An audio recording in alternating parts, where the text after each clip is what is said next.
I am Amrita Pandey, country head of Amrita Devi Foundation. We believe that empowerment begins with opportunities.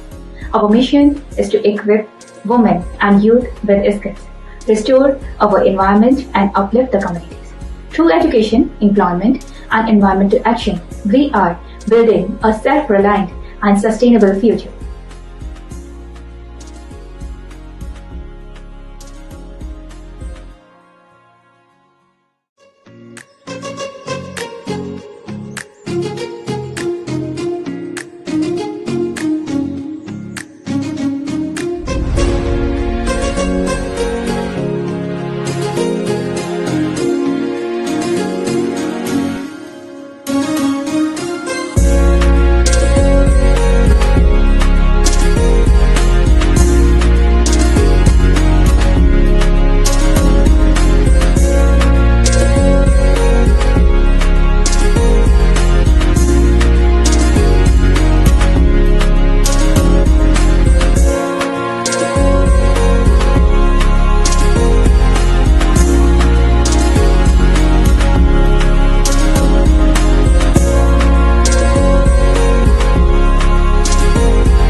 Social media account को handle करना, उसमें किस तरीके से एक स्टार्टअप बिजनेस को हम ग्रो कर सकते हैं, वो चीज़ें, soft skills and personal speak in public, so many things we are learning from.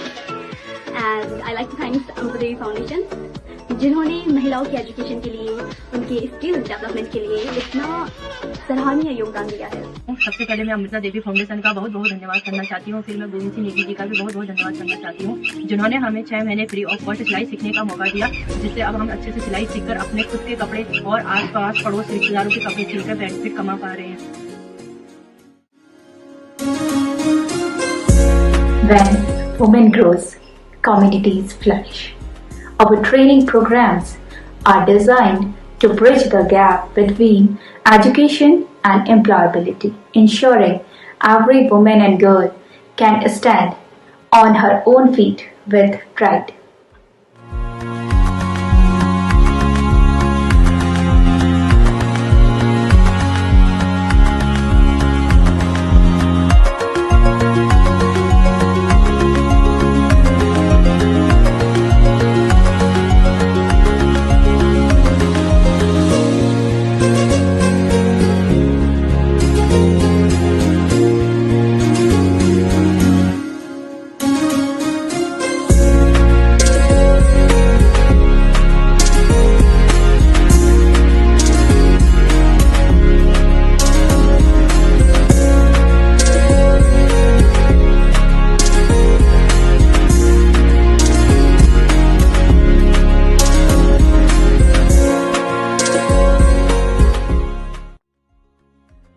आज के दिन तो एक जो सपना देखा गया था, उससे आप एक शेप में होते हुए देख सकते हैं। के साथ रिखानी गांव जो कि अल्मोड़ा में स्थित है, वहां पे पहुंचा। अमृता देवी अर्थ केयर की तरफ से जो कार्य पर्यावरण के लिए किया जा रहा है, उसका एक जायजा हमने यहाँ पे लिया। मुझे ऐसा लगा कि एक ऐसा काम कर रहे हैं कि जो सिर्फ पर्यावरण के साथ साथ जो यहाँ के रहने वाले हैं उनको भी इकोनॉमिकली सपोर्ट करें। ये जो मेरे पीछे आप देख रहे हैं, ये एक चंदन का वृक्ष है। कभी सोचा नहीं होगा कि चंदन के वृक्ष उत्तराखंड में भी इस तरह से लगाए जा सकते हैं, बट ये जो मुहिम चलाई है, जहाँ लोगों को एक दिशा दी गई है कि वो चंदन के पेड़ लगाएं, पर्यावरण की तरफ है ही जो सपोर्ट उसमें मिलेगा, but economically also it will help the people those who are residing in this area. मेरा नाम सुनीता मेहता है, मैं ग्राम रिखानी से हूँ और हमें आज अमृता देवी फाउंडेशन द्वारा धुआं रहित चूल्हे मिले। हम इनका प्रयोग करेंगे तो हमें धुआं नहीं लगेगा और जिससे हमारा स्वास्थ्य ठीक रहेगा। अमृता देवी फाउंडेशन का धन्यवाद करती हूँ, जिन्होंने हमें धुआं रहित चूल्हे दिए। Our work being recognized by the leading organizations. We have been awarded as the Best NGO in 2021 by the GNE Awards, and our commitment to excellence has earned us the Incredible Workplaces Gold certification. Our partnership with ICO India Services Private Limited, Express IT, Sharp and other leading organizations continue to strengthen our impact.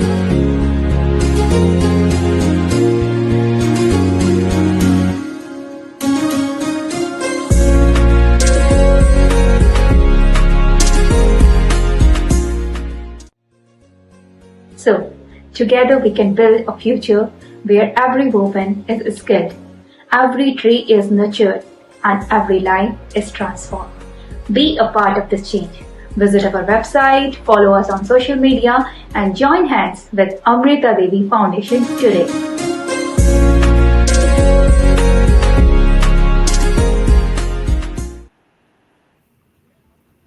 Namaskar, good morning, uh, namaskar again.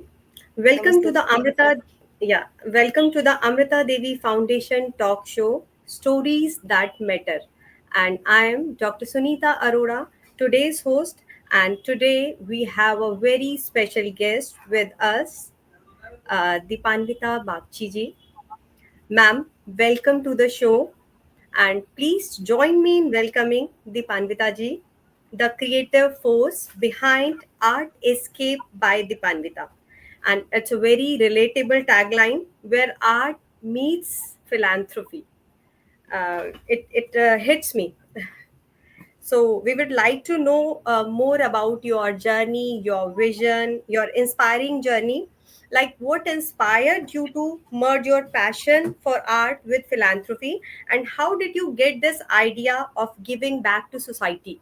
So, ma'am, I would like to ask about your journey, and our audience would like to listen more from you.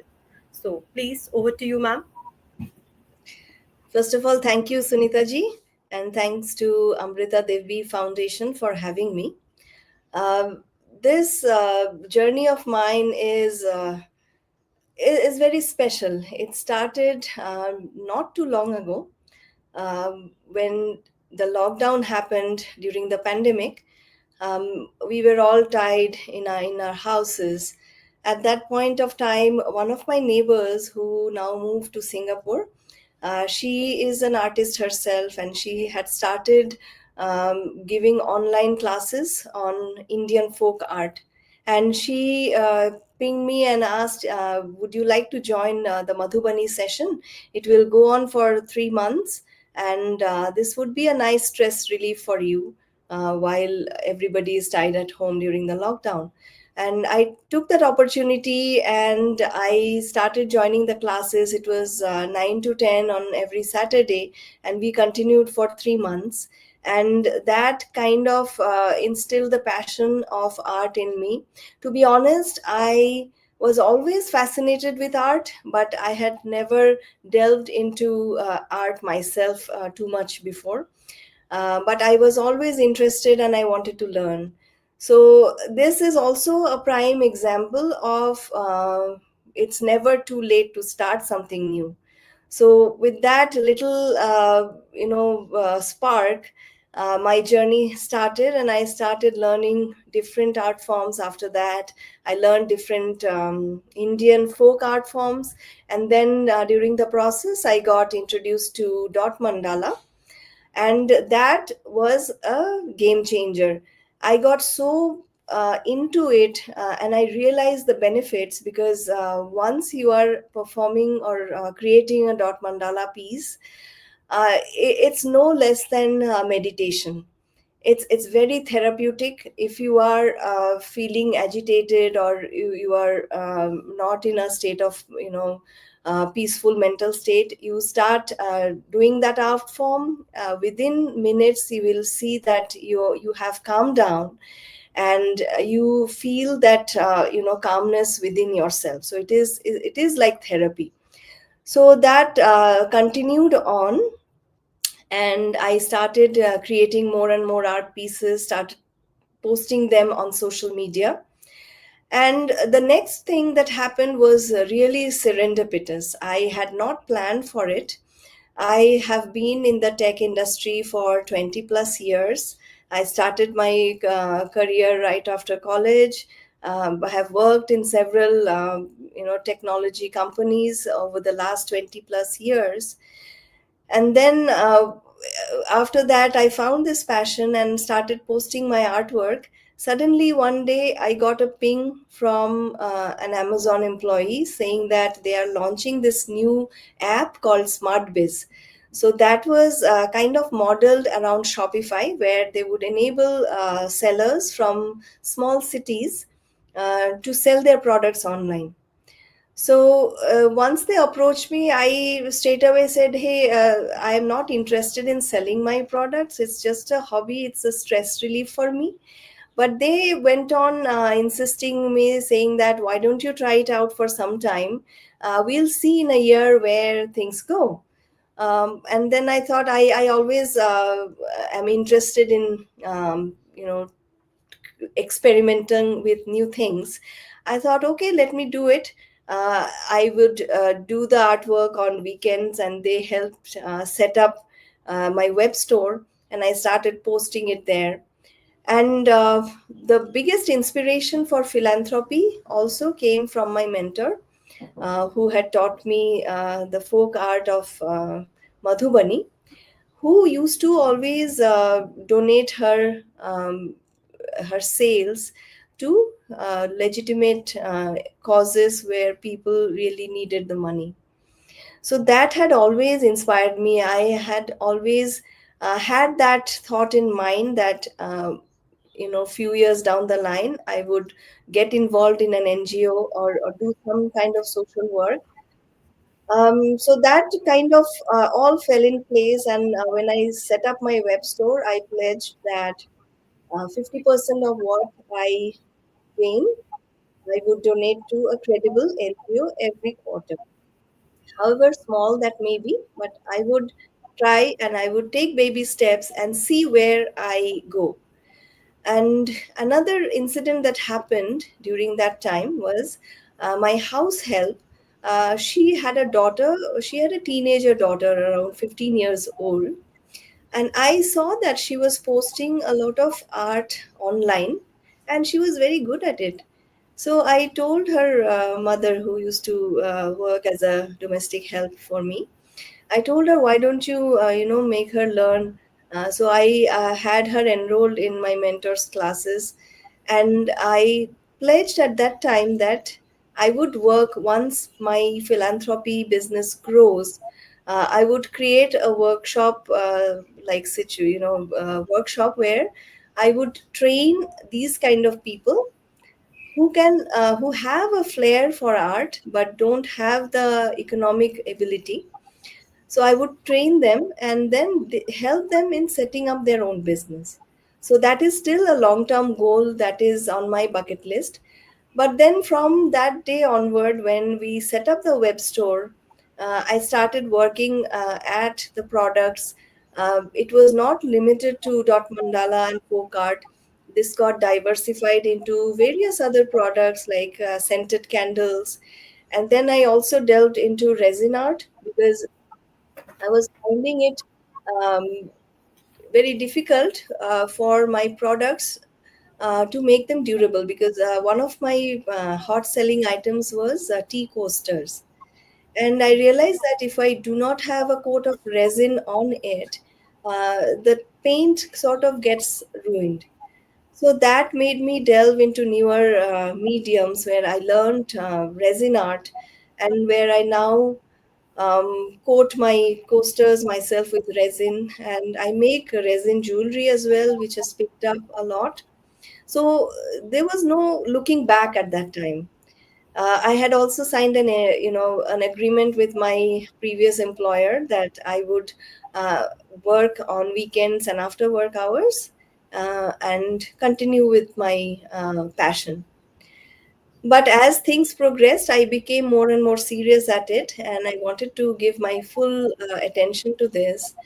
And I soon realized that part time is not helping. So since I had worked 20 plus years in the tech industry, including some of the big corporate tech giants, I devoted my 100% time into this venture.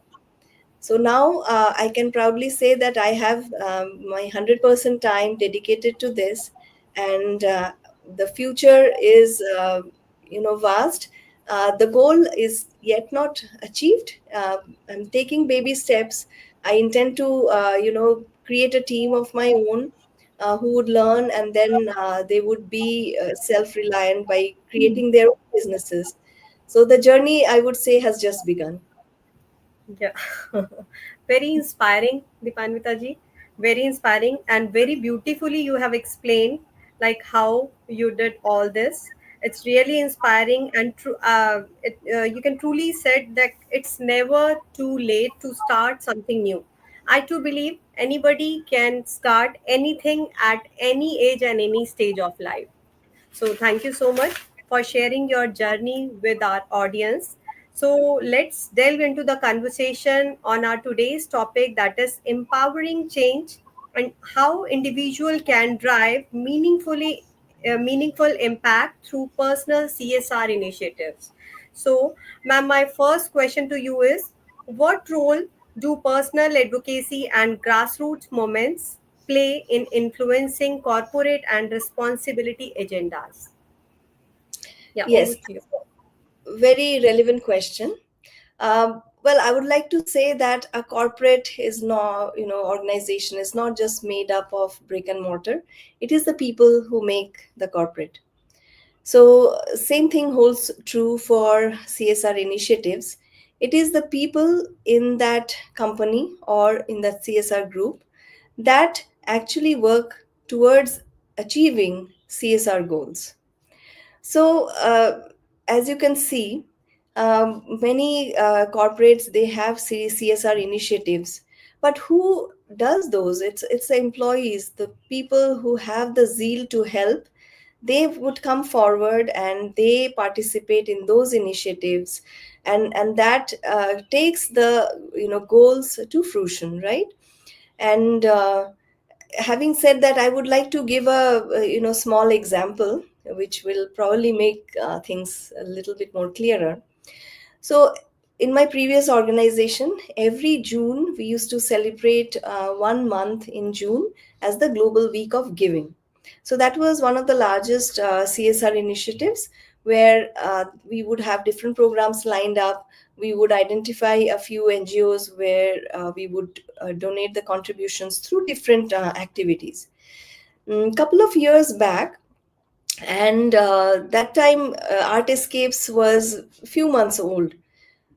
When this discussions was starting up, I suggested, why don't we have a flea market in our company during that week, where employees can bring in their handmade products. And boy, we were surprised to see how much talent was out there. Being from a technical company, we would have not expected so much of artistic talent hidden in our employees. So the plan was to have the employees register for stall, and one day we would have a flea market where the stalls would all be hosted by the employees, and the employees would purchase from them. And whatever was made at that flea market, 50% of each employee's earnings would be contributed for the worthy cause, the NGO that was selected by our CSR team. And our company promised that they would match 100% of that contribution. So, having said that, the CSR team really liked the idea and told me, why don't you work with the various teams and take a lead and organize this? And I was really thrilled. I said, okay, let me take up this challenge. I had not done something like that before, but as I said, I really like to take on challenges and experiment with newer things. So we reached out, create a form, asked people to submit what they're going to bring. And boy, we were surprised to see the various spectrum of things that people registered for. We even had a tarot reader reading tarot cards, which was a huge hit. And there were artists who had, there was one guy from talent acquisition who was a great artist, and he was looking for a platform to kind of make his artwork known to people. So he got a really nice platform. Many employees knew about, got to know about his talent. There were people who brought in bottle paintings, then homemade pickles, cookies, baked items, cupcakes, you name it, and we had it at the stalls. And it was a huge success. There was huge footfall, and to be honest, we have had flea markets before where we would invite stalls from outside, but that wouldn't interest the employees as much. as this time, because they knew all the stalls were hosted by their colleagues. So there was a huge footfall and almost everything got sold out. And we made huge amount of money. The CSR team was really, really happy. And since the organization matched 100%, we were able to contribute a huge sum of money towards the NGO. I had also put up my stall, and I on my personal front I contributed around 30K, which was matched by the company. So you can imagine how much of an impact that little event created. So I would like to cite this as an example. So if you are really driven and really want to contribute towards CSR goals, you neither need to be in the CSR team, nor do you have to actually work for a corporation. It's things like these, ideas like these, which can spark a much bigger movement. So from this incident, this became very apparent to me that if I want, I have a means to do it. I do not have to feel the pressure of having involved in a group. As an individual also, I can inspire a lot of things, and that created or gave me more enthusiasm to run my own organization and take it up as a challenge that as a art philanthropy venture we will thrive. It may not be a huge sum, it might be a very small amount, but we need to stay laser focused, and ultimately we will achieve what we are seeking. So, I mean, this is what I can tell the folks out there who want to contribute towards CSR goals. It's individual advocacy which matters the most, because it's the individuals which do the actual work. The organization is just like a framework that will support you. Yeah, very rightly you have said. If one want to contribute, if one want to give, then he can do. And with very relevant and real examples, you have explained how you started your journey and giving back to society. Also, you have accepted challenges and faced obstacles also, but that enthusiasm, I think our audience and a young generation should learn from it.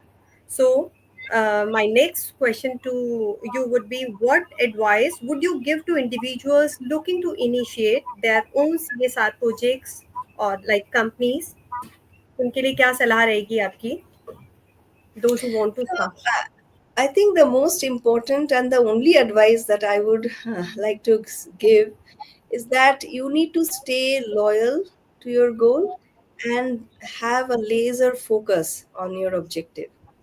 You would be distracted many times. You might feel that you are not going where you wanted to go, but that should not distract you. You should have laser focus on what you want to achieve. And very, very, very important, the goal that you have, it has to be something that you really want to achieve. It should not be something that, hey, everyone else is doing it, I also want to do it. The passion should come from within. You should feel the urge to do something. Only then you can stay loyal and be laser focused at your goal. Sometimes we see that people have a bucket list saying that, oh, I want to do a certain CSR activity and then check it off the list. If you have that kind of attitude, I'm afraid to say that that will be short lived and will be forgotten after some time. So if you really want to be involved in corporate social responsibility activities, you have to have that ingrained in yourself, saying that no matter what, I will pursue it and I will not stop working hard for it. It's going to be challenging, especially when you take it up on your own. It's going to be very challenging, very frustrating sometimes when you do not achieve what you had thought you would. But you should not lose sight of your goal, and you should always keep on working hard at it. Yeah, very true, ma'am. Uh, as you have said that that inspiration should come within us. वो हमारे से ही आनी चाहिए, हमें हमें खुद feel होना चाहिए, and we should stay loyal to our goal. हमें अपने जो भी गोल सेट किया है उसके प्रति लॉयल होना चाहिए, then only we can do CSR activities. So our next question, like, how can individual inspire other in their community or workplace to engage in social responsibility efforts on a personal level? So, like I said, the spark should come within. And if you want to inspire others, you have to lead by example. So if you feel that urge, you don't have to go and tell others. You will, by your own actions, you would inspire others to do what you are doing. So I can give my own example. My mentor, she doesn't go out and ask people to do what she does, right? But by her actions, she inspires many, and there are many in that circle. We have a very close knit community where we all share our ideas, our artwork, and most of the people, they get inspired from each other. So a, a very good example of how you can inspire is try and build a community around you where you share, common beliefs, common ideas, and then you inspire each other. This is something which is not like a celebrity talking on stage and others getting inspired by listening to you. No, you have to be at the ground level. You have to keep doing what you're doing, and in that process you build up your own community which is very strong and close knit, and start inspiring each other through that journey. So as I would like to stress on, try to reach out to people as you do all these work. Make connections. That really helps. So wherever you go out for CSR activity, doesn't have to be limited to what I am doing. So it can be different kind of activities. One can take up teaching at a school. You are another example, Sunita ji, that you devote your free time after your work to Amrita Devi Foundation. And there could be many other avenues where you could spend your time doing corporate social responsibility activities. So I would say try to make connections and stay honest to all those relations that you have made over the years. You never know what would come in handy, and you would never know how you would get to know what your future, CSR activity would be. So I don't know if that makes sense, but I truly Yes. feel that making connections is crucial, and you should lead by your own example. या that's very significant. Dipanwita जी, आपने जो भी बताया, आज आप हमारे audience के सामने एक एग्जाम्पल हैं. You are a very good example, and you have set it for our audience, for our youngsters also, कि अगर किसी के अंदर जज्बा है, एंथुसियाज्म है और कोई करना चाहता है, तो any one can do at any age and at any stage. तो और हमें खुद अपना एग्जाम्पल सेट करना चाहिए. You need to make connections, जैसा कि आपने बताया. तो आई थिंक हमारी जो ऑडियंस है वो आज बहुत ही इंटरेस्ट से सुन भी रही होंगी, and they will follow this, that you will have to set an example. So next I would like to ask कि हम कोई भी ऐसी रिस्पॉन्सिबिलिटी या CSR जब शुरू करते हैं, तो there are many obstacles, many challenges. So, what obstacles do individual encounter when initiating personal CSR initiative, and how can these be overcome? Yeah. So obstacles vary depending on what work you are doing. I can give my example, but in general, when you start any CSR activity, there is that speculation initially when you reach out to people. Why is this person doing this, right? That motive has to be very clearly articulated as to why you are doing what you are trying to do. And in my area, uh, there are numerous challenges since this is something to do with art business. uh, the entire supply chain has to be taken care of. It's like running your own business. It's just that you are donating a part of your profit to credible NGOs, but it's no less than running any other business. In fact, I tell people that it's tougher than running a regular business, because for any business, there are people or the business owners at the initial stage, they often incur losses to get that volume leverage. So often you will see that there are huge discounts offered on their articles, so that people are interested, and then they buy from your web store, and then you get return customers if they like your products. So that was one of the biggest challenges that I faced in my art philanthropy venture, is that I could not reduce my profit margins, because if I don't make any profit, I wouldn't have any share to offer to the NGOs, right? So my model is made out of profit margins, and I have to keep 50% of the profit, because I wish I could donate all 100%, but then I need to stock up with raw materials, for which I do need that money. So making that profit margin, where you sell enough and also make enough profit to be shared with an NGO, which would not be very meager, that itself is a huge challenge. And that's how I realized that if I don't devote 100% of my time into this, achieving that only working over the weekend or after work would be very, very challenging. So for me, scaling was a huge issue, and it still is, because I'm still a one person army. I'm looking for a place now to set up my workshop, where I could hire people who can help me with scaling the products, scaling up, because still till now, if I get a large order, the first thing that comes to my mind is, oh, will I be able to fulfill it or not? So those challenges are always there.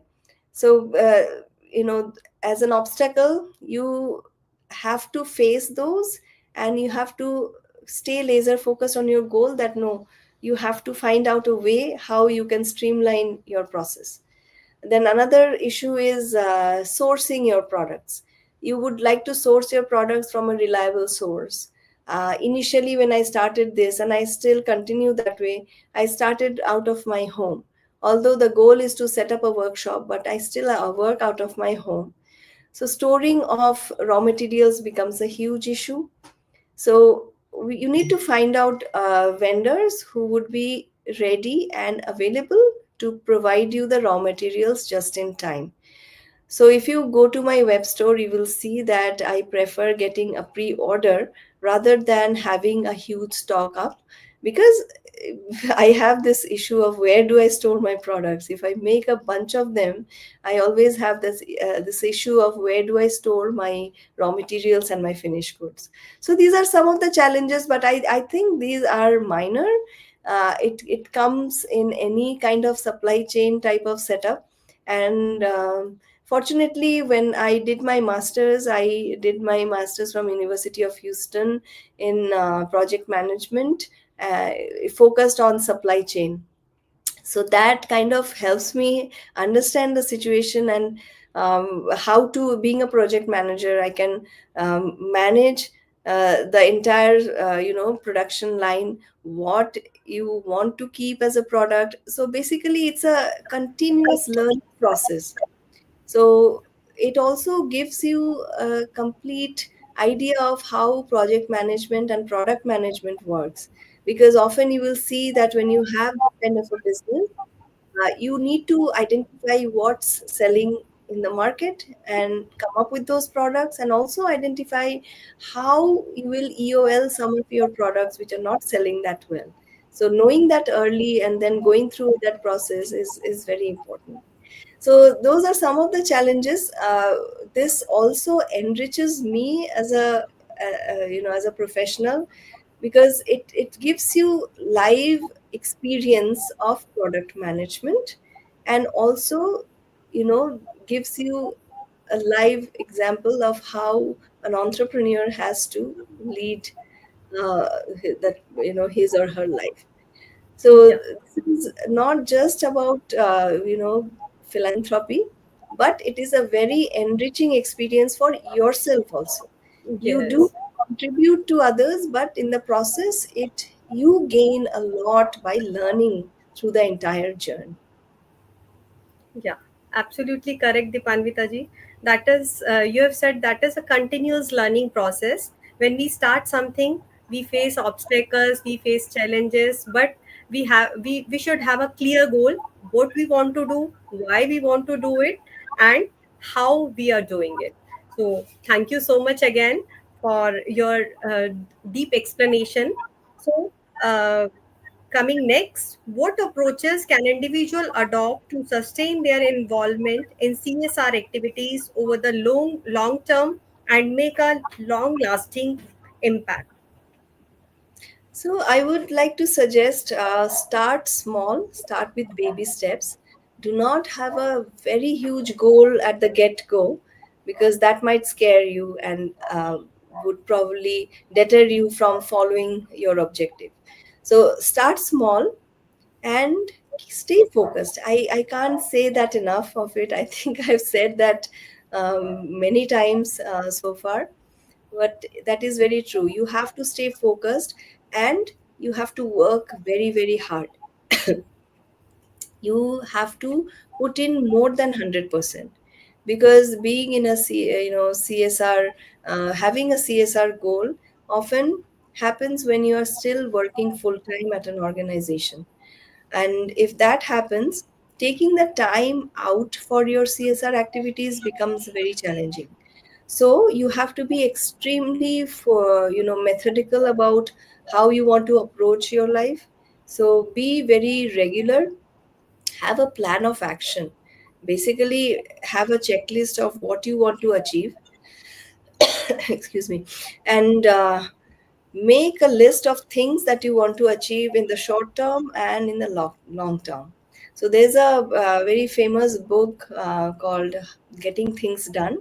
Highly recommended if you want to lead a very methodical, systematic work, and create a work life balance and manage your work very systematically. So basically, have your short term goals and have a list of long term goals. Your short term goals would be something that are achievable within a week, a month, or at most a year. And your long term goals are something that you would want to achieve over a period of few years. So if you are able to identify those and streamline that, that is half your job done. So you would not have to spend time thinking, oh, I want to. There are many people I've met who tell me that, hey, I have taken a break from work, and taking a break is good for sometimes for your own well-being. So there are many who are in the middle age like me, who have spent 20 some years in their corporate lives, and their children are at that juncture where they need a little bit more focus from their parents. So the parents, many times the moms and sometimes the dads too, take a break from work to focus on their children. And while they do it, they have a lot of free time. And I have spoken to many who have told that, hey, I'm on a break right now, I'm on a sabbatical, I want to do something, but I don't know what to do. So that is something which is to be fixed through your long and short term objectives list. And that needs to start early. So, right when you are out of college, you probably have some thought around how you would want to lead your life. Take some time out, create a list, jot it down. There are so many applications now available. If not, just take a pen, notebook and pen, jot it down, saying, thinking, what inspires you the most. So that way you can focus your energy and your time towards achieving those goals. If it is something like, I would like to um, say someone is a very good tutor and would like to spend some time with children who are from a less fortunate background. So make a bucket list, put it as your short term goal that I would go to the slum, or I will identify. You don't need to go afar. You can, check with your domestic help. Many of them have kids who are in dire need of tutoring. So you can talk to them, tutor them whenever you have time. If you have, you can plan it for an hour or two over the weekends, well and good. Otherwise, if you have more time, you can devote more time towards that. So as I said, the zeal for doing CSR activity doesn't necessarily have to be associated with a corporation. You can do the same thing through a corporation, because when I was working in my previous company, we had various CSR activities where we had visited schools in the villages. We had spent time with the kids there. So there are various ways you can contribute.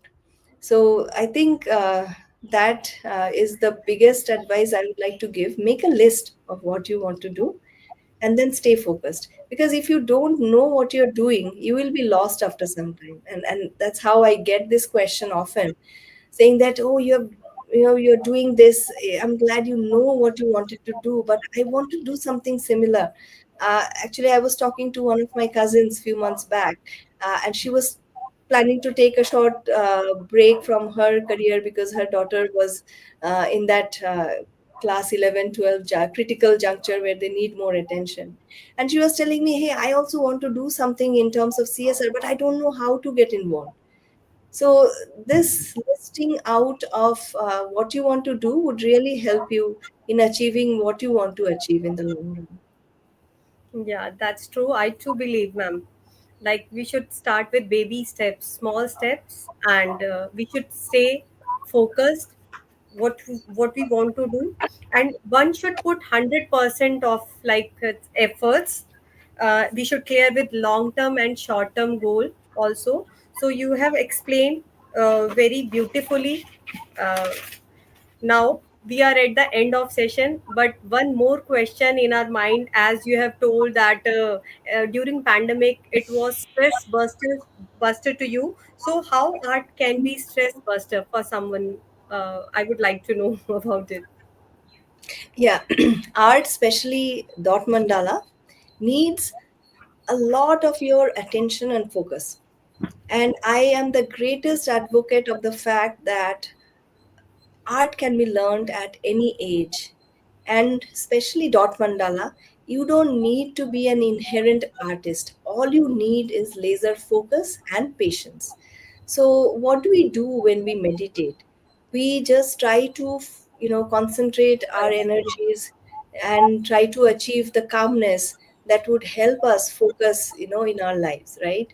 So the same thing is achieved through the dot mandala art, where you start with one single dot and then you very symmetrically draw dots in certain patterns around it in a very symmetrical fashion. And ultimately what results in from that activity is a beautiful art piece which looks you know awesome. And there are a lot of artists, dot mandala artists these days, who are doing great work. And this the way you are drawing or you are creating your art needs your 100% attention. It's not like drawing a portrait or drawing a landscape where you need to know a lot about the techniques of mixing the colors, creating a certain shade, how we would blend in the different brush techniques. Dot mandala, on the other hand, is a very quick learner kit. So I have done some workshops back in office as well, where I taught the employees.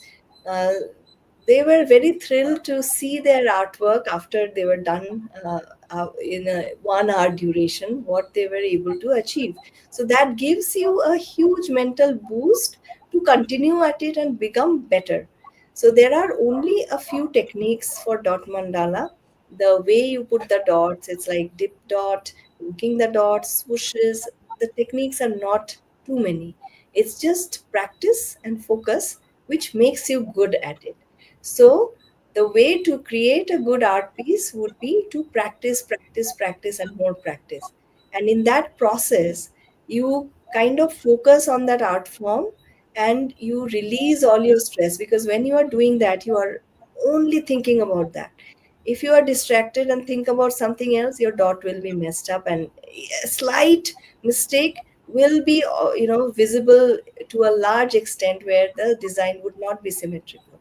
So, fair to say that it's a very easy art which anyone can pick up, and it's something that gives you that mental peace which you can hardly achieve from any other creative art form. Because you can take up dancing, that also gives a lot of mental peace, but there is a physical part involved. So this is something which even elderly people at any age can take up and benefit from. So one of my goals is to actively start. I have done a few workshops at work, but one of the goals for me now is to also start these kind of online workshops where I can help others with attaining that mental peace, which I have definitely benefited from. And even now, if I feel mentally unrest, I sit down and create whatever small or big, a small art piece, which might take half an hour, but you can feel the relaxation after you are done with it. So it's really, really therapeutic. Yeah, it's very interesting, ma'am. So it's my personal question. Like, I'm not very much focused and not able to concentrate. So, can I, learn it at this age? Definitely, there is no, as I said, and I learned this after 40. And it's not just that. I have learned many things at a later age. I have learned swimming as an adult. I have learned to play badminton as an adult, to a point where I won tournaments at work. So I firmly, firmly believe that there is no age barrier to learn something new. You just need to have that belief in yourself, and that's it.